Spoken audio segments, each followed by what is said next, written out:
Today we are going to talk about other ways to say I don't know. Well, this lesson is going to be quite useful for your everyday communication. देखिए, हमें बात सिर्फ और सिर्फ casually अपने friends, family members और जिन लोगों के साथ हम फ्रैंक हों उन्हीं से नहीं करनी होती. हमें बाज़ औक़ात लोगों के साथ रिस्पेक्टफुली भी बात करनी होती है, जैसे कि हमारे टीचर्स हैं, जैसे हमारे बॉस हैं, या और भी बहुत सारे लोग हैं जिनके साथ हम बिजनेस डीलिंग्स कर रहे होते हैं. ओके, तो उन लोगों के साथ हम हमेशा एक जो सेंटेंस आई डोंट नो है ये यूज करें, ये ठीक नहीं है. ओके, बाज़ औक़ात हमें लोगों के साथ रूडली भी बात करनी पड़ती है. तो डिफरेंट सिचुएशंस हैं. उन डिफरेंट सिचुएशंस के लिए हमारे पास सेंटेंसेस और कुछ और वर्ड्स भी हमें चाहिए जो कि ज़रूरी हैं. सो चलिए बात करते हैं अदर वेज टू से आई डोंट नो. आज का लेसन स्टार्ट करने से पहले मैं चाहूँगा कि आप चैनल को सब्सक्राइब कर लीजिए ताकि आपको हमारे चैनल की तरफ से रेगुलर लेक्चर्स मिलते रहें, और बेल बटन भी क्लिक कीजिए ताकि हमारे चैनल की तरफ से आपको नोटिफिकेशंस टाइम पर मिलें. So here we have the very first sentence, I am afraid. I am afraid simply यानी एक बिजनेस कम्युनिकेशन का फ्रेज है जो कि आप यूज कर सकते हैं सॉरी की जगह पर. ठीक है, सॉरी, आपको एक वर्ड सॉरी का यूज करना है और उसकी जगह पर आपको अगर आप अच्छी इंग्लिश यानी दिखाना चाहते हैं, बताना चाहते हैं कि I know English very well, तो आप यूज कर सकते हैं आई एम अफ्रेड.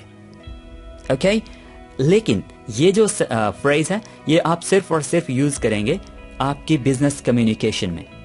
आप कैजुअली यानी आप ये नहीं कि यानी सिस्टर्स, ब्रदर्स और बाकी लोगों के साथ, फ्रेंड्स के साथ आप यूज करें I am afraid, I have no idea और लाइक दैट.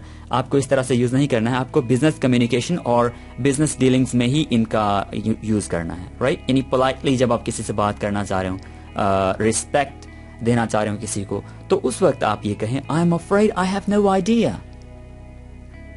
माजरत खाऊं, मुझे कुछ नहीं पता इस बारे में.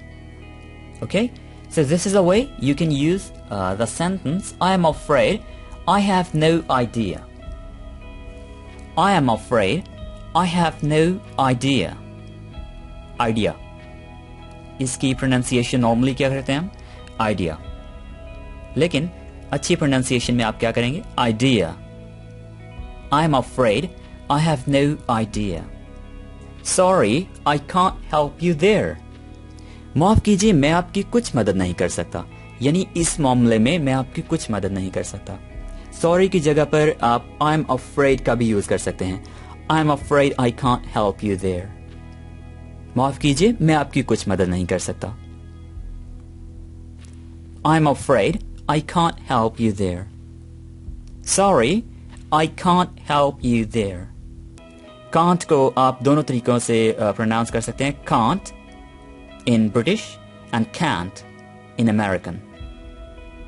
I can't help you there. I haven't the foggiest idea. मुझे जरा भी इल्म नहीं. I haven't the foggiest idea.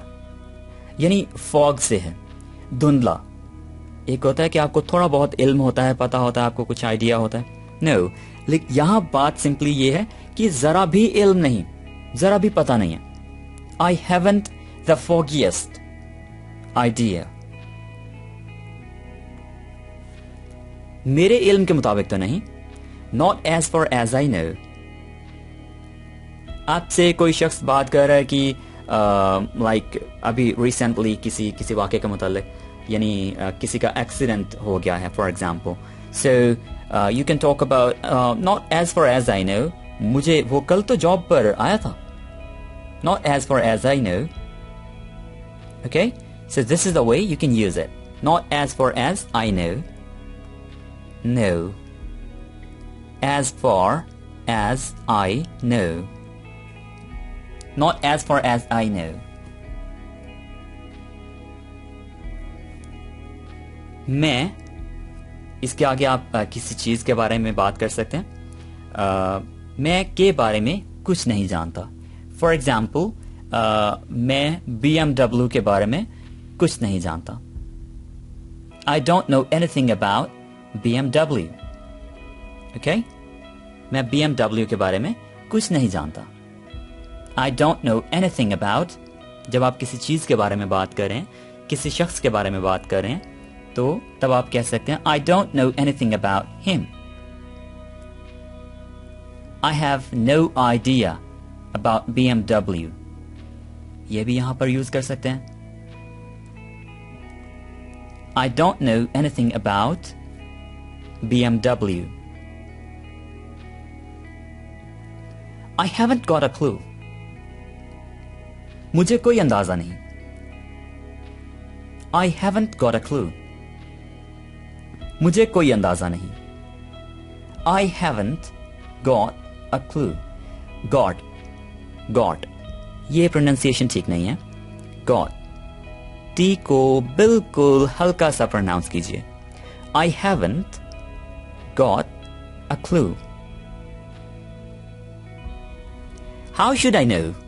मुझे कैसे पता होगा? How should I know? How should I know? मुझे कैसे पता होगा? या मुझे कैसे पता? Okay, in Urdu, we say like मुझे कैसे पता? मुझे कैसे पता होगा? So this is the way you can use how should I know? How the hell should I know? मुझे कैसे पता होगा? अब जो इससे पहले हमने किया है how should I know, वो थोड़ा यानी कैजुअली आप बोल सकते हैं. How the hell should I know आप तब यूज करेंगे जब आप थोड़ा गुस्से में हैं, आपका मूड अच्छा नहीं है और आप रूडली बात कर रहे हैं किसी के साथ. ओके तो तब आप यूज कर सकते हैं how the hell should I know. मुझे कैसे पता होगा इस बारे में. Right, so how the hell should I know? मुझे कैसे पता होगा. Don't ask me. This is another way to say I don't know or you don't want to tell somebody about something. तो उस केस में आप रूडली इस तरह से बात कर सकते हैं. मुझसे मत पूछो. Don't ask me. Don't ask me. अब don't ये जो साउंड है इसको आपने यहां पर नहीं लेकर आना. Don't बस हल्का सा टी प्रोनाउंस कर दीजिए. Don't ask me. मुझसे मत पूछो. Who knows? किसे पता. Who knows? ये बहुत ही कॉमनली यूज किया जाता है. खास तौर पर चैटिंग में यूज करते हैं लोग, कन्वर्सेशन में यूज करते हैं. तो who knows का यानी आप यूज कर सकते हैं लाइक ना आपको पता है और ना आप जानते हैं कि किसी और को पता है. So उस पर्टिकुलर सिचुएशन में आप कह सकते हैं who knows, किसे पता. आई होप आपको हमारा आज का लेसन पसंद आया होगा. सो अगर आपको हमारे लेक्चर्स अच्छे लग रहे हैं, आपको हमारी वीडियो से सीखने को मिल रहा है, तो लाइक करते रहिए, कमेंट कीजिए और सब्सक्राइब करना तो बिल्कुल नहीं भूलिए. Take care. Bye for now.